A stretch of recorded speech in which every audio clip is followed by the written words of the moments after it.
Hola, ¿qué tal amigas y amigos? ¿Cómo están? Esto es Gritalo, es séptima temporada, como siempre, felices y contentos. Más de 220 entrevistas, nos podés ver por nuestro canal de YouTube y vamos por 500 más, mínimo, ¿eh? Así que bueno, prendete como siempre a Gritalo. Hoy una visita de lujo. Agustín Echevarne nos visita, así que sentate al living de Gritalo. Vamos. Es economista y director general de la Fundación Libertad y Progreso. Además, escribe en Infobae y en ámbito financiero. Pregona y trabaja por una Argentina libre y mejor. Hoy nos visita, obviamente, Agustín Echevarne. ¿Cómo te va? Un gustazo, un placer estar acá. Dije bien todo, el todo nombre, perfecto, apellido. re bien. Todo bien, bueno, me alegro. Vasco, ¿viste? Así. Buenísimo. Sí, yo estaba viendo, claro, decía Echevarne, ¿dónde es? Vasco. Así es. Tremendo los vascos, ¿eh? Qué Tremendo. país organizado tienen ahí. Sí, igual viste que los argentinos somos una mezcla de un montón de cosas. Cuando vas mirando tenés una cantidad de ancestros por todos lados. Sí, no, totalmente. Bueno, yo me hice el estudio genético. Ah, mira, Sí, ¿no? yo tengo ganas de hacérmelo un día, sí, siempre digo. Bueno, justo hablábamos, me estabas contando justo un poco en la previa, ¿no? Que tenés un hijo en Estados Unidos que vino para Argentina. Acaba de llegar, sí, estoy muy contento porque estuvo 6 años afuera. Estuvo estudiando afuera y después se quedó trabajando. Pero siempre tuvo un enorme amor por Argentina y ganas de volver. O sea, nunca se imaginó viviendo afuera, siempre se imaginó que iba a volver. Ah, mirá vos, o sea, Sí. quiso volver y bueno, ¿que tuvo algo que ver el cambio de gobierno o fue una...? Bueno, él me dijo en un momento, hoy me dice, no es que volví por eso, pero reconozco que me entusiasma. Me dice que esté Javier Milei de presidente, lo entusiasma. Y tengo otras personas que he visitado afuera, chicos jóvenes que están viviendo en Suecia, en distintos lugares que me los he encontrado. Y uno me dice, sí, yo voy a volver con Javier Milei, pero siempre y cuando lo reelijan, porque él quiere ver que funcione. Entonces, depende de las personas, pero Rodrigo no, Rodrigo ama a la Argentina, quiere hacer las cosas acá. Estaba en Los Ángeles y yo decía, está fascinante con Beverly Hills y demás. Y yo, no, yo extraño Santa Fe y Callao, ir a Quilmes, ¿viste? Y pasar por... Es así, Es ¿no? una Total. cosa que la tenemos adentro, ¿no? Totalmente, donde uno nace, ¿no? Es un arraigo tremendo el que Es uno un tiene. arraigo tremendo. Y bueno, también te contaba eso de mi hija, bueno, que está en Estados Unidos, también la quiero hacer volver, así que bueno, estamos intentando repatriar un montón de argentinos que se han ido. Así que, bueno, sos un especialista en economía, en política. ¿Cómo fue y historiador también, de contar un poco la historia de la República Argentina? ¿Cómo fue que te dedicaste a esto? Bueno, yo me dedicaba a las finanzas y la verdad es que me fue muy bien. Fui presidente del National Bank of New York, manejaba fondos de inversión en Argentina, pero que eran de fondos de emerging markets, o sea, trabajábamos en monedas, en bonos, en acciones, en el mundo entero, que entre paréntesis me sigue fascinando, ¿no? Sí. El mundo de Wall Street es realmente fascinante. Pero en el 2001 escribí un artículo en La Nación que creo que lo titulé La X de la pobreza. Y mostraba cómo la pobreza en el mundo bajaba, cómo la pobreza en Chile se había destruido y cómo la pobreza en Argentina subía, ¿no? Y desde entonces hice una primera organización que fue Democracia Directa, después hice unas cuantas más hasta que llegamos a Libertad y Progreso. Y ya hace 17 años vendí mis empresas, tenía una consultora justamente que administrábamos fondos y asesorábamos bancos, AFJP, sociedades de bolsa, AFJP que ya no existen, pero en ese momento estaban todavía muy en boga, y decidí dedicarme 100% a esta fundación con dos objetivos. Un objetivo que es lo que hoy se llama mucho la batalla cultural, pero era la idea de mejorar el debate político en Argentina e incorporar las ideas de la libertad, que me parece que estaban bastante tapadas en Argentina. Hoy no, pero hace 20 años atrás estaban bastante tapadas. En casi todos los lados en Argentina, cuando yo decía que era liberal, me decían, lo que vos decís está muy lindo, pero no digas que sos liberal. ¿No? Te decían, Sí. porque si decís que sos liberal, se les cierran los oídos y ya no te quieren escuchar más. Creo que eso cambió y era parte de lo que nosotros nos propusimos. Y el otro tema era hacer políticas públicas. E hicimos 5 libros manuales de políticas públicas en salud, educación, justicia y por supuesto temas de economía, de cómo resolver los problemas y más. Pero mucho pasa por cambiar las ideas, porque las ideas importan. Buenísimo, ¿no? Me contestaste varias preguntas, porque te iba a preguntar a qué te dedicabas, hiciste un reconto perfecto, bueno, y tuviste, como decís vos, o sea, ahora te dedicas plenamente a lo que es la Fundación Libertad y Progreso, y un 100%. poco de dar charlas y todo esto, y esto de Wall Street, del trabajo, de las acciones, eso solo para vos. Solo para mí. Solo No, de hecho, cuando me preguntan, la jubilación. sí, a veces me piden opiniones y digo, mira, yo me animaba. El trabajo de inversiones es full time, full life. En realidad, te despertabas a las 6 de la mañana y estabas mirando todos los mercados, lo que pasaba en Japón, en Europa, y cómo seguían las cosas en la órbita del eje de tiempo de América, digamos, Sí. Estados Unidos, por supuesto, que era el centro del mundo, o es el centro del mundo. Pero hoy en día lo hago más toco y me voy, es decir que... Y más tranquilo, o sea, no mirando todo el día cómo sube y baja. Sigo leyendo mucho, pero no estoy mirando las pantallas todo el día, porque en ese momento estabas mirando las pantallas, tenías 7 pantallas mirando y tenías todos los mercados, es fascinante, y escuchás cómo habla el presidente de la Reserva Federal de Estados Unidos y se mueven todos los mercados al instante. Es un aprendizaje que yo creo que todo economista debiera pasar por ahí, porque ahí entendés las interrelaciones en todo el mundo y cómo te repercuten las cosas que pasan afuera. Muchos análisis que se hacen sobre Argentina se olvidan de ver cuál era el contexto internacional. O sea, te hablan de por qué se cae la convertibilidad y no te hablan de las 7 crisis internacionales que tuvimos en esa época. Es verdad. No tiene sentido. Lo vivimos, el efecto tequila. El efecto tequila en Rusia. Diciembre del 94 el tequila. En el 97 tuviste en Tailandia en julio. En diciembre tuviste en Hong Kong. Como Hong Kong tenía convertibilidad y nosotros también, temblaba Hong Kong y tembló Argentina. ¿Por qué? Por asociación. Porque en las pantallas dijeron, bueno, se me cae Hong Kong porque la convertibilidad no está funcionando. ¿Quién más tiene convertibilidad? Argentina. Y te vendían Argentina. Claro. Y entonces subían las tasas de interés en Argentina y te provocaba una recesión en Argentina. Esos son los mercados internacionales. Entender eso es fundamental. En 98 se cae Rusia. Cuando se cae Rusia, en Estados Unidos, por algo que significaba para el sistema bancario americano el 1% de sus ganancias, que era Rusia, y se perdió todas las ganancias de un trimestre. O sea, la repercusión fue enorme. Sí, tremendo. Y entonces la Reserva Federal bajó 3 veces la tasa de interés. ¿Cómo eso nos repercutía a nosotros? La recesión que tuvimos en el 98 y a Brasil. Y por eso se cae Brasil en el 99. Y eso amplifica los efectos en Argentina. Entonces tuvimos 97, 98, 99, todas crisis internacionales. Y por supuesto caen los precios de los commodities y se destruye el precio de la soja. Entonces tenías una serie de factores que te iban apretando a la Argentina. Entonces dicen la convertibilidad no funcionaba. No, la convertibilidad estaba funcionando muy bien. Lo que no funcionaba eran otras cosas. Estábamos demasiado endeudados y en ese esquema de lo que estaba pasando en el mundo se duplicaron las tasas de interés. Claro, y Argentina estaba en el sur, claro. en el fondo del planeta, y lo miraban de otra manera también. O sea, en los mercados ahí sacan riesgos, así. Y el análisis en Argentina me parecía que era muy primitivo, porque nuestros economistas no estaban analizando en algunos casos, o por lo menos las explicaciones de los políticos y demás. La crisis del 2001 estuvo muy mal explicada. Y eso fue lo que me decidió a mí a hacer mi primer ONG. Porque acá hay un problema de percepción de por qué nos pasan las cosas que nos pasan. Y si tenés un diagnóstico equivocado, vamos a tener un resultado equivocado. Y entonces, como el diagnóstico fue muy errado, el del 2001-2002, el diagnóstico fue: el problema es la convertibilidad. Y la convertibilidad era lo que nos había zafado de la inflación. Después de décadas de inflación, pasábamos a inflación cero. Era extraordinariamente positiva. Y en cambio, la conclusión del establishment argentino fue que el problema era la convertibilidad. Y el problema no era la convertibilidad, era lo mismo que es hoy.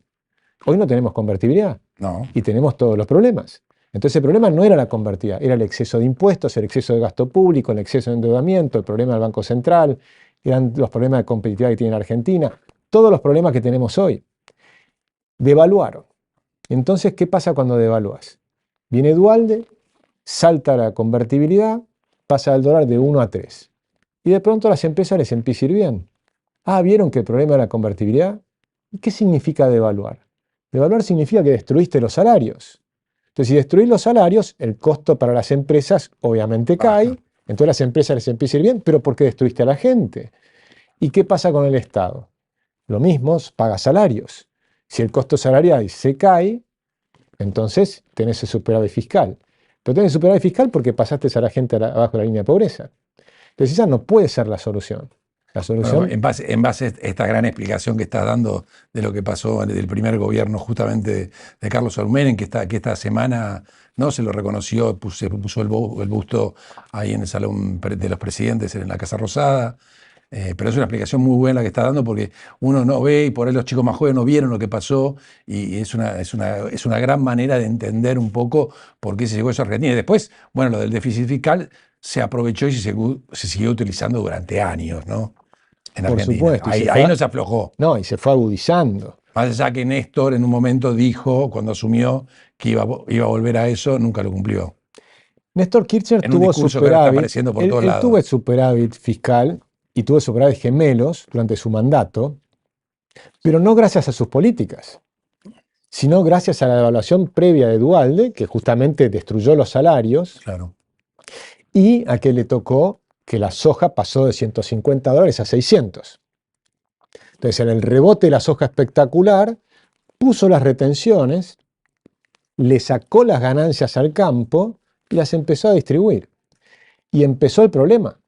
Porque Néstor Kirchner, que si uno mira los números, simplemente vos mirás los números y dices, este gobierno fue bastante bueno, tenía superávit fiscal, tenía superávit gemelos, la economía crecía, los salarios subían, vos decís, pará, hizo todo bien. El primer gobierno. El primer gobierno, bueno, Sí. él tuvo un solo gobierno, ¿no? Sí, El de es Néstor. verdad.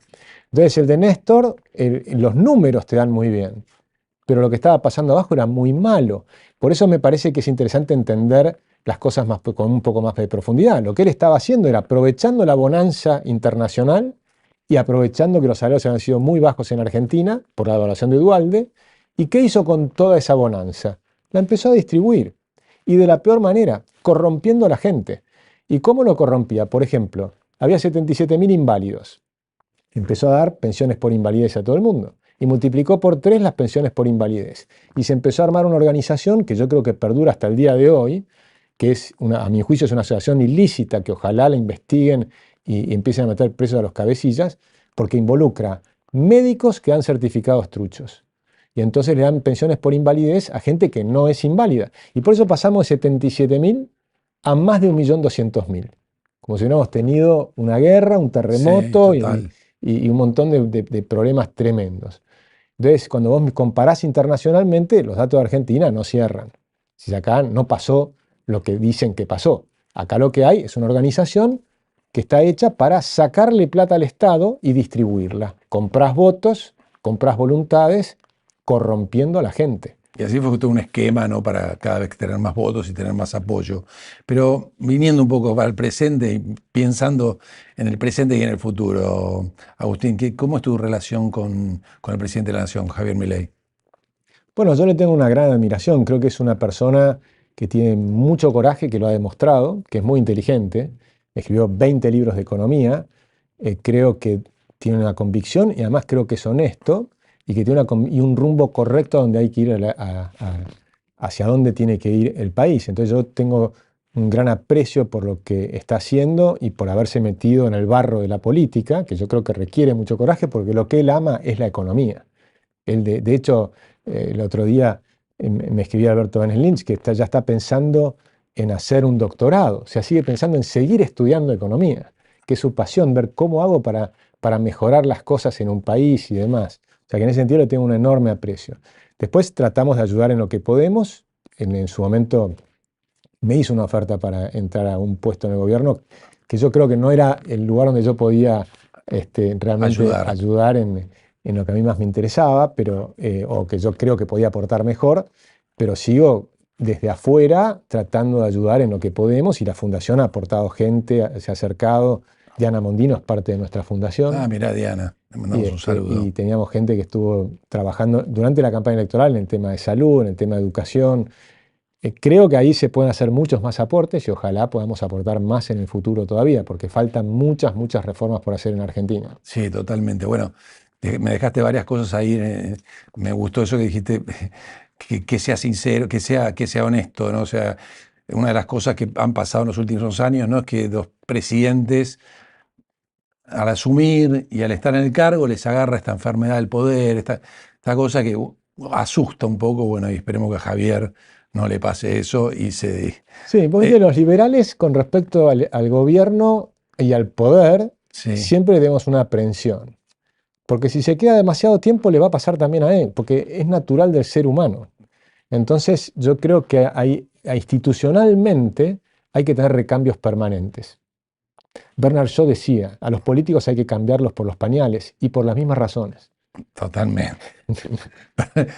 Clarísimo. No, aparte, Frecuentemente, yo había hay que escuchado un cambiar los poco pañales. que por ahí Milei no se, en el caso de que le vaya bien el gobierno, ¿no? Y que tenga un buen mandato, no se presentaría a una reelección. Yo lo escuché por ahí y me pareció como hasta bueno, porque aparte por ahí puede volver en otro momento y le da lugar a otra gente. Estaría buenísimo. La verdad que yo opino como vos que esto de la reelección, me gusta un poco lo que pasa en Uruguay, que es cada 5 años y el presidente no es reelecto. Yo creo que ese es el mejor sistema, tener 5 años y nunca más. Claro, Ese para mí sería el mejor sistema, por eso creo que hay que hacer cambios institucionales. Ahora, si se reelige y tiene 8 años, después nunca más. Lo que jamás podés hacer, que hicieron en Argentina muchas veces, gobernadores y muchos, es cambiar la constitución para permanecer.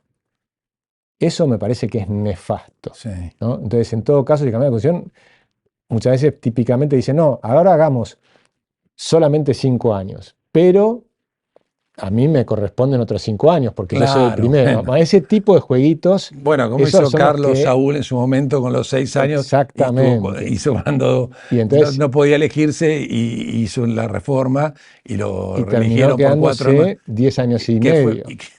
y así terminó mal. O sea, Sí. más allá de los temas estos internacionales que vos contaste, como siempre conviene a que haya un cambio. Y me Sin duda. gusta ese pensamiento que tenés. Bueno, ¿cómo te imaginas ahora la Argentina, ¿no? ¿Cómo tienen que suceder estos cambios un poco para que funcione, ¿no? Porque realmente fueron como los botines de punta este gobierno contra el sindicalismo, contra las mafias, contra un montón de lugares donde era muy difícil. O sea, está encriptado desde el año 2000 todo esto. Sí, yo veo como, tengo un gran optimismo que a mí me da la juventud. O sea, yo veo un cambio en la juventud muy grande y lo veo incluso desde antes de que asuma Javier, incluso de que antes de Javier empiece a entrar en política, o que esté más francamente en la política, que fueron los últimos 4 años. Yo venía viendo un crecimiento de la juventud en las ideas de la libertad, pero las ideas de la libertad en el sentido de la autonomía personal. O sea, vos ser libre. Y para ser libre tenés que ser independiente. Vos no sos libre si dependés de un cheque de un político que te da un plan social o una pensión por invalidez que no corresponde. No sos libre, no sos plenamente libre de ninguna manera. La libertad la vas adquiriendo y la vas desarrollando. Y para eso tenés que desarrollar tu carácter, desarrollar tus habilidades y ser autosuficiente. Y yo veo que hay un tema en la juventud que está prendiendo muy fuertemente ese tema. Incluso de un arraigo, y por eso surgió mucho lo libertario, que lo libertario es independizarte del gobierno. Fíjate que en Argentina es uno de los lugares donde los bitcoiners más se desarrollaron. Sí. Porque el bitcoin es poner un handoff al Estado. Es decir, yo me doy cuenta que a través de la moneda nos estafan. Y no solo con el peso argentino. También Sí, las estafan, regulaciones, es verdad eso. pero me refiero que también internacionalmente, con el dólar, también te estafan. Sí. Hoy un dólar vale la mitad de lo que valía hace 20 años. Claro, en términos argentinos, la mitad es lo que valía hace, no sé, 5 meses. Exacto. Pero en Estados Unidos también te sacan, porque que te saquen la mitad en 20 años es muchísimo. O sea, nosotros estamos como fuera del mundo, porque estamos en una escala tan dramática que sacar la mitad en 20 años te parece la estabilidad absoluta, pero no es la estabilidad absoluta, te están estafando. Y por eso surge el Bitcoin. Y acá había chicos en Argentina que se estaban escribiendo con Satoshi, que era el que inició la idea del Bitcoin, es decir, la moneda que no se va a tocar, que la oferta ya está definida y nadie más va a poder agregar a esa Emitir oferta. más, sí. Sí, el tema de la emisión es una enfermedad de todos los políticos mundiales, donde yo creo que un poco Javier Milei movió este avispero internacionalmente, sobre todo en Europa, ¿no? Sin duda, En todos Javier lados. para mí actuó como un gran catalizador, como que había todo esto que estaba en ebullición, de alguna manera estaba en la periferia, y él les dio como la antorcha, prendió la mecha. Y entonces surge como una luminaria impresionante y se ilumina al mundo en alguna medida. Y por eso cuando hace el discurso en Davos, por ejemplo, yo le escribí un discurso para Davos y me dice, sí, bueno, algo voy a usar. No usó nada, ni una palabra, porque lo que él hizo fue mucho mejor. 23 minutos, cuando uno mira lo que él hizo en Davos, en 23 minutos posicionó a la Argentina y se posicionó él mismo. Pero no por las maravillas de la Argentina. Yo he hecho un discurso mostrando la cordillera de los Andes que compartimos con Chile, cómo podemos explotarla, la cantidad que significa 56.000 millones de dólares de exportaciones por año, en una década son 560.000 millones de dólares. Entonces mostraba lo que era el potencial de la Argentina rubro por rubro, y yo decía en 23 minutos, yo decía, me compro toda la Argentina. ¿Cuánta gente hubiera leído ese discurso? Nadie. Es un discurso de vendedor típico de cualquier político. En cambio, él llega y les dice, señores, Occidente está en peligro. ¿Y saben por qué está en peligro? Porque los héroes del cambio de la humanidad que cambiaron estos 200 años, que pasamos de una pobreza del 90% de la humanidad al 9%, son ustedes, son los empresarios, son los héroes. Pero ¿saben qué? Ustedes se compraron el discurso de la izquierda y están haciendo por mi culpa, por mi culpa, por mi gran culpa. Y en realidad ustedes deberían ser los héroes de la humanidad, que son los que han desarrollado todos los bienes y servicios que transformaron este mundo en un mundo que era miserable hace apenas 150 años a lo que es hoy, un mundo con una potencialidad tremenda. Sí, pero es tremendo, es un poco lo que decís. Bueno, esta semana también, bueno, el fin de semana será la entrevista que estamos haciendo. Vamos a ir por ahora por la segunda parte, porque la verdad que lo que contás es muy interesante y la gente te quiere escuchar. Pero bueno, sí, en el mundo pasa eso. Lo que pasa es que Argentina tuvo que llegar a una situación tan límite como para que el cambio sea total y haya ganado Milei, ¿no? Que es un outsider con un porcentaje impresionante. Y que además mantiene esa imagen, ¿no? Lo cual es interesante. Sí, coincido. Yo creo que hay un momento muy especial en Argentina y los que lo miran desde afuera ven eso, ven que hay una oportunidad que no la tenemos que desperdiciar. Esperemos decir. Bueno, antes de irnos, si te parece un mensajito a todos los argentinos que te van a ver por nuestro canal, por Canal Metro, por YouTube y obviamente también por tus X. Bueno, yo lo que les diría es que para mí es eso, tenemos que aprovechar al presidente Milei, porque el presidente Milei es una persona, pero Argentina son 47 millones. Y cambiar a Argentina no lo hace una sola persona, con lo cual es necesario involucrarse, por supuesto tener paciencia, y yo sé que para muchos es muy duro, y están teniendo un coraje enorme. Yo veo una situación muy linda de la gente en el sentido de aceptar el sacrificio por algo mejor. Ahora, ese por algo mejor requiere que no sea solo el presidente, sino también los gobernadores, los diputados, los senadores, que realmente se involucren a hacer este acto de reconocer que no hay plata y que la austeridad tiene que empezar en cada lugar del Estado, nacional, provincial y municipal. Y eso requiere que toda la gente se los diga de muy buenas maneras a todos los políticos que tienen cerca. Buenísima, muy buena manera. Bueno, nos vemos ahora en la segunda parte. Miranos también, obviamente, por nuestro canal de YouTube, como decía, y por Canal Metro también este domingo a las 20 horas. Así que te esperamos la segunda parte con Agustín, que fue un lujo. Gracias, Agustín. Muchas gracias. Nos vemos. Un placer. Vamos a gritarlo, Seguí, préndete.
cuando brota del invierno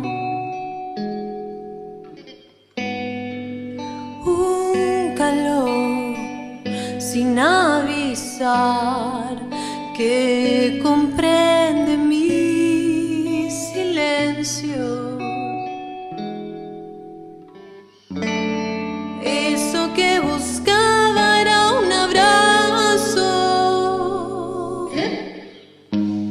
Cuando ya no llueve.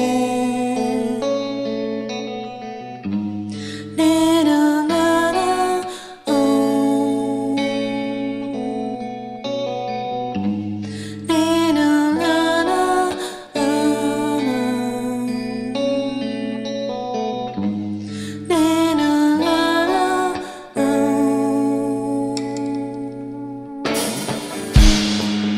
Respiro al sol, recuerdo el mar.